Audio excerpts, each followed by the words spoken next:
Students, तो 1 lakh plus students का data जारी हुआ है, जिसके अंदर ट्रैक्टर मैकेनिक में सबसे ज्यादा 61% बच्चा फेल हो रहा है और सबसे कम जो फेल हुए हैं वो 25% स्टूडेंट फेल हुए हैं किसके अंदर, हीट इंजन के। तो अब आप बताइए, एक ट्रेड में 100 में से 61 बच्चा फेल हो रहा है और एक ट्रेड में 100 में से 25 बच्चा फेल हो रहा है, तो क्या ट्रेड के लेवल में डिफरेंस नहीं रहा होगा?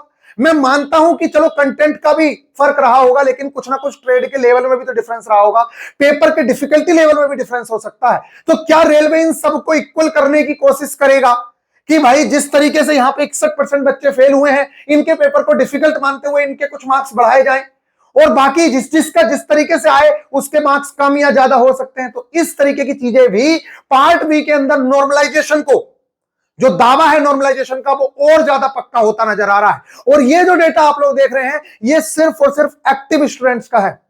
उन स्टूडेंट्स की तो मैं बात ही नहीं कर रहा जिनको पहले से ही पता था कि उनका कुछ नहीं होना है, उन्होंने पेपर दिया और एक बार देखा कि यार उनका तो कुछ होगा ही नहीं, और वो डायरेक्टली रिजल्ट देखेंगे। वो ना किसी कंपटीशन में आ रहे हैं ना कुछ कर रहे हैं, क्योंकि उनको पता है कि हमारा कुछ होना ही नहीं है। तो मेरे प्यारे बच्चों, उन एक्टिव स्टूडेंट्स में से भी 40%, 61%, 46% बच्चों का फेल होना, यह कोई बहुत मजाक बात नहीं है। बहुत सारी संख्या में ये बच्चे फेल हुए हैं। दूसरा, अब आप लोगों का सवाल चल रहा है कि भैया मेरी रैंक 700 आ रही है, मेरे यहां तो टोटल वैकेंसी ही 400 है, तो मैं तो साइको की तैयारी करूं ही ना, फिर मेरा तो होगा ही नहीं। मेरे प्यारे बच्चे, ये नहीं करना है आपको, ये आप गलत फहमी में हो। इसका आंसर मैं आप लोगों को बहुत अच्छे से देने वाला हूं। ये एएलपी है, टेक्नीशियन नहीं है कि एक ही बार में फाइनल हो जाएगा, सारा काम हो जाएगा। आपको भी पता नहीं है कि आप 700 रैंक पे भी सिलेक्शन लेके चले जाओगे और जिसकी 100 रैंक होगी वो सिलेक्शन से बाहर हो जाएगा। उसके पीछे के सारे रीजंस पे मैं आप लोगों के साथ बात करता हूं। उससे पहले मैं आप लोगों को थोड़ा सा डेटा दिखाता हूं। ये मेरे प्यारे बच्चों, चलो डेटा तो देखेंगे ही, ये कितने बच्चे फेल हुए हैं। उससे पहले आरआरबी एएलपी साइको आप लोगों के लिए नेक्स्ट 2 से 3 दिन के अंदर एप्लीकेशन पे बहुत बेहतरीन तरीके से चीजें दिख जाएंगी। मैं आप लोगों को ये बता दूं, ये जो टेस्ट है ना, इसे करवा कोई भी देगा। आपको लग रहा होगा कि टीचर ने, इसने भी आके करा दिया, जिसने नहीं भी दिया है कभी साइको उसने भी करा दिया। मेरे प्यारे बच्चों, इसे कराना इंपॉर्टेंट नहीं है, ये कोई भी कर लेगा। क्या ब्रिक्स गिनना या हिडन क्यूब फाइंड करना कोई बहुत बड़ी बात है क्या? कोई भी फाइंड कर लेगा। मेन चीज है कि आपने अपने बच्चों को कौन सी ट्रिक्स बताई हैं जिससे कि वो सबसे जल्दी गिन पा रहे हैं, सबसे कम टाइम में वो क्वेश्चंस कर पा रहे हैं, ज्यादा से ज्यादा क्वेश्चंस अटेम्प्ट कर पा रहे हैं। सारा खेल इस चीज का है। और YouTube पे देख लो आप लोग जाके, मैं विद प्रूफ भी दिखा सकता हूं आप लोगों को। बड़े बड़े टीचर्स ने साइको टेस्ट पढ़ाते समय इतनी बड़ी बड़ी गलतियां करी हैं कि वो बच्चा चाहकर भी क्वेश्चंस अटेम्प्ट नहीं कर पाएगा, चाहकर भी। अभी तो मैंने सिर्फ फिगर प्लेसमेंट टेस्ट की बात करी थी। अभी एक दूसरा टेस्ट है, उसके अंदर भी यही गलती हुई है कि बच्चों को वो मेथड बताया नहीं गया जिससे शॉर्टकट से बच्चा आसानी से चीजें कवर कर लेता। तो मेरे प्यारे बच्चों, यही सब चीजें हैं इसके अंदर, और कुछ भी नहीं है। साइको कोई बहुत बड़ी चीज नहीं है, एक तरीके की रीजनिंग ही है। बस मेमोरी टेस्ट में कुछ टिप्स एंड ट्रिक्स याद करने के लिए होती हैं, और बाकी सब चीजों में टाइम को कम करने पे जोर दिया जाता है। सोल्व कराना कोई बड़ी बात नहीं है। आप सोच रहे हो कि मेरे सर ने ये भी करा दिया, ये सर, अरे कराने से कुछ नहीं होगा।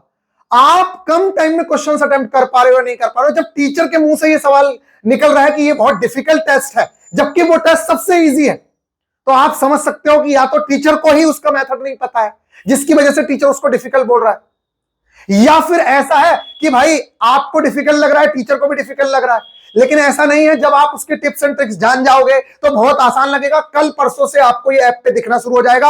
आप लोगों को जिस तरीके से मैंने हिडन क्यूब कराया है, आज मैं ब्रिक्स कराऊंगा, और आप पूरे यूट्यूब पे देख लेना, उससे बेहतर लेक्चर अगर आप लोगों को मिल जाए तो। मैं आज हिडन क्यूब में करवा चुका हूं इसी चैनल पे, गुरनील ब्लॉग्स पे, क्योंकि हमारा मेन चैनल जो है ब्लॉग है, वो शायद आज या कल में खुल जाएगा। तो मेरे प्यारे बच्चों, आप देख सकते हैं यहां पर ये। अच्छा, दूसरी चीज, टेस्ट लगाने की बात कर रहे हैं बच्चे। मैं अभी कह रहा हूं आप लोगों से, अभी आप सबके पास टेक्स्ट बुक की टेस्ट सीरीज होगी ही होगी। मेरे प्यारे बच्चों, आप टेक्स्ट बुक पे टेस्ट लगाइए। मैंने खुद ने बात की और 85 टेस्ट आप लोगों के लिए अपलोड कराए हैं। अभी उसमें ग्लिच चल रहा है, क्योंकि वो बहुत दिन बाद उन्होंने इनेबल किए हैं कि बच्चा अटेम्प्ट कर रहा है लैपटॉप पे, तो उसके अटेम्प्ट शो नहीं हो रहे हैं। तो वो वाली प्रॉब्लम जो है सोल्व कर दी जाएगी। मैंने उनको बोल दिया, वो कह रहे हैं कि सर हम उस पर काम कर रही है टेक्निकल टीम, बहुत जल्दी रिजोल्व करते ही आपको बताते हैं। मेरे प्यारे बच्चों, बिल्कुल घबराने की आवश्यकता नहीं है। अभी तो कॉन्सेप्ट सीखने की और ऑफलाइन प्रैक्टिस करने की बहुत ज्यादा जरूरत है। जब आपको कोई क्वेश्चन करना आ जाएगा तो ऑनलाइन में उसको टिक भी कर लोगे। पहले करना तो सीख लो, उसके पीछे के कॉन्सेप्ट तो सीख लो। तो अगर किसी को चाहिए तो 395 के अंदर GSP 10 यूज करके वो अपनी टेस्ट सीरीज परचेज कर सकता है, और इस टेस्ट सीरीज में वो आगे ALP CBT 2 के टेस्ट भी, ALP CBT 1 के टेस्ट भी, ग्रुप डी के भी टेस्ट लगाएगा, और साथ में आप लोगों को साइको के टेस्ट भी फ्री ऑफ कॉस्ट मिल जाएंगे। ठीक है गाइस, ये वाली चीजें। अब बहुत सारे बच्चे कह रहे हैं कि ये टेस्ट तो कम है, तो मैं आप लोगों को बता दूं, कम ज्यादा कुछ नहीं होता है। अगर तुम्हें क्वेश्चंस आते हैं, मैं कह रहा हूं, अगर तुम्हें मेमोरी याद कर लिया, तुमने याद करने की टेक्निक सीख ली कि किस तरीके से याद करते हैं, वहां पे आप 1 से 1.5 मिनट के अंदर टिक कर दोगे। 1 से 1.5 मिनट के अंदर अगर आपको हिडन क्यूब फाइंड करने की ट्रिक आती है तो आप बड़े आराम से क्वेश्चन अटेम्प्ट कर लोगे 8 मिनट के अंदर, 7 मिनट के अंदर, जबकि 10 मिनट का समय मिलता है। लेकिन आएगा तब ना। आप सोचते हो कि ऑनलाइन प्रैक्टिस करने से सब कुछ होगा, ऑनलाइन प्रैक्टिस करने से कुछ नहीं होगा। पहले कॉन्सेप्ट क्लियर करने पड़ेंगे, उसको मल्टीपल टाइम्स रिवाइज करना पड़ेगा, देखना पड़ेगा क्या कॉन्सेप्ट है, कब क्या लगाते हैं, बार बार प्रैक्टिस करनी पड़ेगी। ऑनलाइन में फिर टिक करना, किस तरीके का वहां पे यूआई इंटरफेस रहता है, उसको चेक करने के लिए, अपने टाइम को चेक करने के लिए वहां पे काम करना होता है। तो इतना ज्यादा मत टेंशन लो मेरे प्यारे बच्चों। अब बात करते हैं यहाँ पे टोटल स्टूडेंट्स जो हैं वो 1,02,000 हैं, जिसमें से 42,000 बच्चा फेल हो गया है। आप मान के चलो कि लगभग 40 से 42% बच्चा फेल है। और ये किसमें से है? ये एक्टिव स्टूडेंट है। और जिन्होंने वोट नहीं किया है वो तो मैं कह रहा हूं 1.5 लाख बच्चों ने, 2,82,000 थे ना, 1,80,000 जिन्होंने वोट नहीं किया है। मैं आपको सच बता रहा हूं, उसमें से अगर 10-20 हजार बच्चों को छोड़ दो तो उन्हें खुद को ही उम्मीद नहीं है कि उनका होगा कि नहीं होगा। इसीलिए वो एक्टिव ही नहीं है, उन्हें कुछ जानने की क्षमता ही नहीं है। क्योंकि देखो, एक बंदा जिसने बहुत मेहनत की होती है उसके अंदर एक उत्सुकता होती है कि यार मैं देखूं मेरे कितने नंबर आ रहे हैं, मैं आगे की भी तैयारी करूंगा। लेकिन जिसने पेपर दे दिया उसे पता है मेरा होना तो है नहीं, तो वो डायरेक्टली रिजल्ट चेक करते हैं। तो वो जो 1,80,000 है उनको तो आप देखिए ही मत, उनसे तो आपका कॉम्पिटिशन ही नहीं है, आप उनको क्यों देख रहे हो? 1,80,000 जो बच्चा है, मैं आप लोग बता रहा हूं, उसमें से 20,000 बच्चों को अगर छोड़ दो तो बाकी सारा का सारा बच्चा ऐसे ही है। उसको आप भूल जाइए, उसका कोई लेना देना नहीं है। और एक्टिव स्टूडेंट्स के बीच भी 42%, 40% बच्चों का फेल होना बहुत बड़ी बात होती है, बहुत बड़ी बात, छोटी मोटी बात नहीं है ये कि भैया इतने सारे बच्चे फेल हो गए। 60,000 बच्चे बचे, आप लोग 60,000, इस हिसाब से तो 1.5 लाख बच्चा अगर उन्हें चाहिए तो मेरे प्यारे बच्चों आप समझ लो, यहां पे 1 लाख में से अगर 40%, देखो एक बात बताओ, सीधा सा सिंपल सा फंडा है, 40% अगर रेशियो निकालो, 2 लाख बच्चों में 80,000, वो 2 लाख बच्चों में 80,000 बच्चा फेल हो गया, कितने बचे? 1,20,000 हो बचे, इन बचे। आप 2.5 लाख बच्चों का अगर डेटा निकालोगे, उतने ही बच्चों ने पेपर दिया है, तो 2.5 लाख बच्चों में तो 1.5 लाख बच्चे खुद ही आ रहे हैं। तो CBT 2 की मैक्सिमम लड़कों की कट ऑफ क्लियर होगी, मैक्सिमम लड़कों की। लेकिन जहां पे बहुत कम वैकेंसीज है वहां पे कट ऑफ तगड़ी दिखेगी। अब बात आ रही है आप लोगों की मेरे प्यारे बच्चों कि चलो पहले वो दिखा देते हैं कहां पर कितना बच्चा फेल हुआ है, अपनी ट्रेड में आप जरूर से जरूर देखें। तो मेरे प्यारे बच्चों, ये आप लोगों के सामने मैं डेटा दिखा रहा हूं, यहां पे आप देखिए, आर्मेचर एंड कोयल में टोटल 74 ही स्टूडेंट ने पेपर दिया है, सिर्फ 74, जिसमें से 27% बच्चा फेल हो गया है। इलेक्ट्रीशियन में 49,000, सबसे ज्यादा यहीं पे इन्होंने पेपर दिया है, जिसमें से 20,900 बच्चा फेल हुआ है। 42% बच्चा फेल हो गया, 42%, जबकि इनका कंटेंट काफी अवेलेबल था। और इलेक्ट्रॉनिक मैकेनिक में जो है 6,900 लोगों ने दिया, जिसमें से 41% बच्चा फेल हुआ। सबसे कम बच्चे फेल हुए हीट इंजन के अंदर, और हीट इंजन का पेपर सच में कुछ हद तक बच्चे ने बताया था कि डीजल मैकेनिक से आसान था, इसलिए हीट इंजन में आप देख रहे होंगे 3800 बच्चों में से 994 बच्चे ही फेल हुए, और ज्यादा संख्या में बच्चा जो है पास हुआ, 75% बच्चा पास हुआ, ये बहुत बड़ी बात है। इलेक्ट्रॉनिक मैकेनिक आप लोगों ने देख ली, मशीनिस्ट के अंदर देख लो कितना बच्चा पास हुआ, कितना फेल हुआ, ये सारा का सारा डेटा है आपकी सारी की सारी ट्रेड का। मैकेनिक डीजल, इसके अंदर देखो 14,000 बच्चे एनरोल थे, और इन 14,000 बच्चों में से, मतलब जो यहां पे वोट किए हैं, इन 14,000 में से 6,000 बच्चा फेल हो गया, 6,846% बच्चा फेल हुआ है, लगभग 50% के आसपास बच्चा फेल हुआ है, बहुत ज्यादा संख्या में बच्चा फेल हुआ है।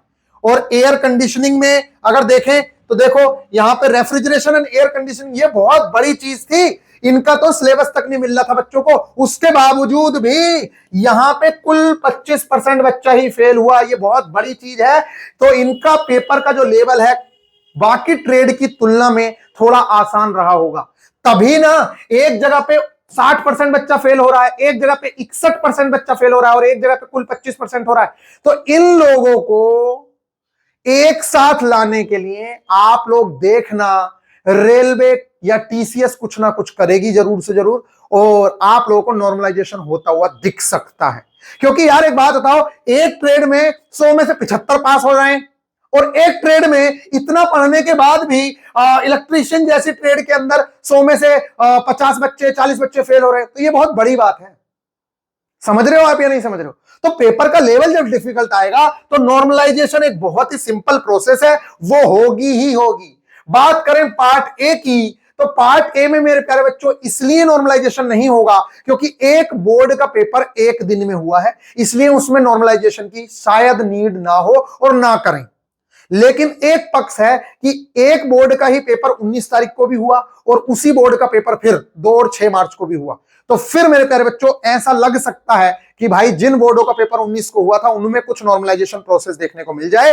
अदरवाइज पार्ट ए में नॉर्मलाइजेशन के कोई चांसेस नहीं है, पार्ट बी में नॉर्मलाइजेशन के पूरे पूरे चांसेस हैं। अब आपके दूसरे सवाल का मैं आंसर देता हूं मेरे प्यारे बच्चों। बहुत बेहतरीन तरीके से आप लोगों की तैयारी चल रही है और मैंने आप लोगों को बता दिया है। दूसरा सवाल है हमारा कि साइको की तैयारी मेरे को करनी चाहिए या मैं एनटीपीसी की तैयारी में घुस जाऊं। मेरे तो भैया 70 ही नंबर है और मेरा जो केस है वो वही है कि मेरे यहां तो 400 वैकेंसीज है, मेरी रैंक 700 आ रही है। देख भाई, आप वैसे तो जो मन करे वो कर सकते हो, आपका डिसीजन है, जो मन करे करो, लेकिन एज अ बड़ा भाई अगर मुझसे पूछोगे तो मेरा सजेशन आपको ये है कि ये अपॉर्चुनिटी बार बार नहीं आएगी कि आप चुनिंदा सिलेक्टेड लोगों में शामिल हो। वहां पे 1.3 करोड़ लोगों से लड़ना है, ज्यादा ही फॉर्म है, बल्कि मैं कह रहा हूं वहां पे करोड़ों लोगों से लड़के फिर पहुंचोगे फाइनल स्टेज तक। यहां तुम फाइनल स्टेज तक आ चुके हो और अभी जो 70 नंबर आपको अपने दिख रहे हैं, आपको क्या लगता है कि जिसके 84 नंबर है वो फेल नहीं है? 84 नंबर वाला बच्चा भी फेल है। अभी आप देखना टॉपर भी, जिसको बेहतर गाइडेंस नहीं है साइको की, आप लोगों को लग रहा है कि सिर्फ प्रैक्टिस प्रैक्टिस प्रैक्टिस। अरे जब सही मेथड पता होगा तभी तो प्रैक्टिस में भी मजा आएगा आपको। अभी बात आओ, आपने तीर चलाना सीखा नहीं सही से, उसके मेथड आपको पता नहीं है, आप कितनी भी प्रैक्टिस कर लो कुछ हो ही नहीं सकता। कितनी भी, पहले मेथड सीखने पड़ते हैं फिर उसकी प्रैक्टिस करनी होती है। और जब आपने गलत मेथड सीख लिया है, अब कोई टाइपराइटर है, अब वो टाइपिंग कहे कि नहीं जी मैं तो नीचे देख के ही टाइपिंग करूंगा, नीचे देख के मैं कर लेता हूं बहुत जल्दी जल्दी, उसने अपनी चलाई या उसको बताया गया हाँ नीचे देख के ही कर ले, वो कभी भी उस बंदे के सामने नहीं टिक सकता जो नीचे देख के ना करके उसने स्टेप बाय स्टेप एक एक चीज सीखी है, फिर उसने प्रैक्टिस की है उस चीज की। तब आप देखोगे कि वो बिल्कुल देखते भी नहीं है, स्क्रीन पे पूरा का पूरा एकदम से टाइप कर देते हैं। तो हर चीज का एक मेथड है। आप लोगों को लग रहा है कि साइको तो इसने भी पढ़ा दिया, इस वाले सर ने भी पढ़ा दिया, इस वाले सर ने भी पढ़ा दिया, लेकिन मैं आप लोगों को बहुत अच्छे से समझा दूं। एक बार आप हिडन क्यूब की वीडियो देख लो, इसके बाद अभी मैं ब्रिक्स की वीडियो डाल रहा हूं, उस वीडियो को देख लो, आपको खुद समझ आ जाएगा कि क्या लेवल चाहिए होता है। और जब मैं फिगर प्लेसमेंट कराऊंगा पूरे यूट्यूब के ऊपर, उस तरीके से तो मैं फिगर प्लेसमेंट नहीं कराया होगा। मेमोरी टेस्ट आपको डिफिकल्ट लगता है याद करने में, जब हम कराएंगे तो आपको याद करने में वो भी आसान लगेगा। तो एक तरीका है हर चीज का। अगर आप तरीका नहीं जानोगे, मैं कह रहा हूं आप 1000 टेस्ट लगा लेना, जिसका मन चाहे उसका टेस्ट लगा लेना, आप पास हो ही नहीं सकते। क्या टेस्ट लगाने से पास होते हैं क्या? मेरे प्यारे बच्चे, टेस्ट लगाने से कभी कोई पास नहीं हुआ है। पास होते हैं पहले कॉन्सेप्ट क्लियर करने से, अपने एक एक चीज को, कॉन्सेप्ट को बहुत अच्छे से क्लियर करना है, ऑफलाइन प्रैक्टिस करनी है, फिर ऑनलाइन में अपने आप के टाइम को देखना है कि मैंने जो प्रैक्टिस की है क्या मैं उस टाइम को मैनेज कर पा रहा हूं। जैसा एग्जाम में पेपर आएगा, क्या उस चीज को माउस चलेगा नहीं वहां पे तो स्क्रॉल कर पा रहा हूं नहीं कर पा रहा हूं, किस टाइप से मेरे पास इंस्ट्रक्शंस आएंगे। तो वो चीज देखने के लिए आईडीएसओ भी देगा आप लोगों को। ऐसा नहीं है कि आईडीएसओ भी आप लोगों को एक सैंपल पेपर देगा, ठीक है, तो सैंपल आप देख लेंगे। लेकिन मेरे प्यारे बच्चे, जैसे हर एग्जाम से पहले टीसीएस या रेलवे आपको देता है कि आप देख लो भैया पेपर का यूआई कैसा रहेगा, इसी तरीके से आरडीएसओ भी देता है। तो मेरे प्यारे बच्चों, मैं आपको यह बताना चाह रहा हूं कि वो चीज सिर्फ यूआई इंटरफेस देखने के लिए और वहां पे टाइम को देखने के लिए, बाकी लोगों से टी स्कोर कंपेयर करने के लिए होगा। लेकिन मेन जो प्रैक्टिस होगी वो आप लोगों की कॉन्सेप्ट और ऑफलाइन ही होगी। पहले ऑफलाइन का मतलब ये नहीं कह रहा हूं कि ऑफलाइन कोचिंग में होगी। ऑफलाइन कोचिंग जो करने गए थे ना बच्चे, अभी आप उन लोगों से हाल, वो उनका लौटना शुरू हो गया क्योंकि 7 ही दिन का बैच होता है, ज्यादा नहीं, उनसे अब हाल पूछो। जो बच्चे गए थे, हमारे ही एक एम्प्लॉय हैं और उनका मतलब हमारे फैमिली मेंबर ही मान के चलो, उन्हें उनका दोस्त गया था।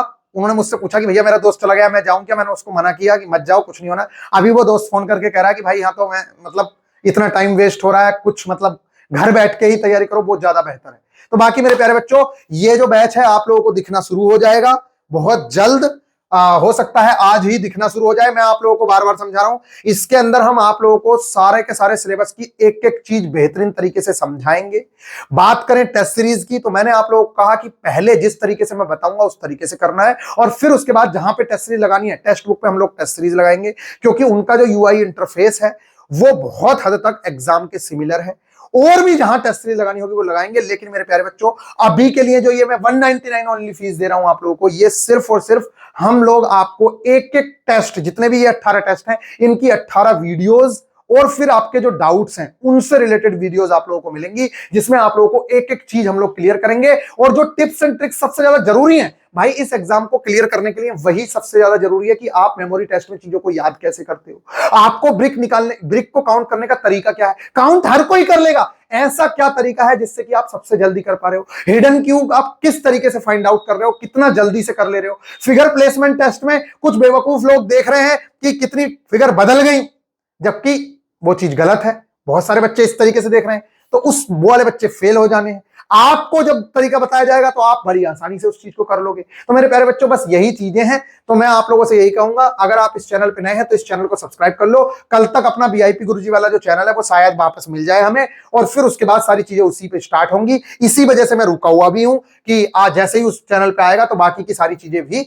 आप लोगों को प्रोवाइड कराना शुरू कर देंगे। ये वाला टेस्ट हमारा चल रहा है, तो हमने हिडन क्यूब कर लिया है। आज हम ब्रिक टेस्ट कंप्लीट करते हैं। कुछ ही टाइम बाद आपको ब्रिक टेस्ट की रिलेटेड वीडियो मिल जाएगी। तो मेरे प्यारे बच्चों, कट ऑफ की अगर बात करूं तो मैंने आप लोगों को बार बार समझाया है, कट ऑफ का कोई निश्चित नहीं है। मैक्सिमम लड़के जो पार्ट ए और पार्ट बी में पास हैं, जहां पे एवरेज या एवरेज से ज्यादा वैकेंसीज है, वो लगभग सारे बच्चे पास करेंगे सीबीटी 2, लगभग। लेकिन पटना, मुजफ्फरपुर, गोरखपुर पे ये अप्लाई नहीं होता है, क्योंकि वहां पे वैकेंसीज बहुत कम है। इसलिए वहां की जो कट ऑफ है वो ठीक ठाक देखने को मिलेगी आप लोगों को। बाकी ये सवाल बिल्कुल पूरी तरीके से गलत है जो आप लोग कह रहे हैं कि भैया मेरे तो 17 मार्क्स, वो मेरी तो रैंक कितनी आ रही है उतनी आ रही है। अरे भाई, मेडिकल में बच्चा फेल हो सकता है, साइको में फेल होगा, और निश्चित तौर से साइको में फेल होंगे आप। एक दो नहीं, 40% के आसपास बच्चा फेल होगा, 40% के आसपास। और जिस तरीके की मैं चीजें देख रहा हूं कि बड़े बड़े टीचर्स जिनके पास सबसे ज्यादा एडमिशन हो रहे हैं, वो टीचर्स भी अगर गलत पढ़ा रहे हैं या गलत तरीके बता रहे हैं तो वो बच्चे फेल होने तय हैं। ये बात समझ लीजिए। अगर समय रहते उन लोगों ने सही तरीके नहीं सीखे तो वो फेल होंगे ही होंगे, क्योंकि जब उनके दिमाग में गलत मेथड बैठ गया, उससे उन्होंने प्रैक्टिस कर ली, तो अब वो सही करने की प्रैक्टिस भी करेंगे, तब उनका दिमाग में कचरा मच जाएगा। पहली बार में ही आपको सही चीज सीखनी है, तब जाके आपका मजा आने वाला है। आई होप कि आप लोगों की बातें समझ आ रही होंगी। बाकी हर चीज के लिए एक एक चीज साइको जैसे हम लोग करते हैं, हर चीज के लिए आपको गाइडेंस करेंगे, गाइडेंस देंगे कि भाई ये टेस्ट ऐसे करना है, ये आपके कंफ्यूजन है, इस तरीके से। आपके लिए एक डिस्कशन ग्रुप रहेगा जिसमें आप अपना जितनी भी चीजें प्रैक्टिस के लिए दी जाएंगी उसका कंफ्यूजन आप अपने डिस्कशन ग्रुप में भेज सकते हैं, अपने दोस्तों के साथ डिस्कस कर सकते हैं, हमारे साथ डिस्कस करते हैं। मिलेंगे नेक्स्ट वीडियो में, ख्याल रखिएगा, टेक केयर। तो चैनल पे अगर नए हो सब्सक्राइब कर लो, वीडियो को लाइक कर दिया करो, और ब्रिक्स वाली वीडियो देखना मत भूलना।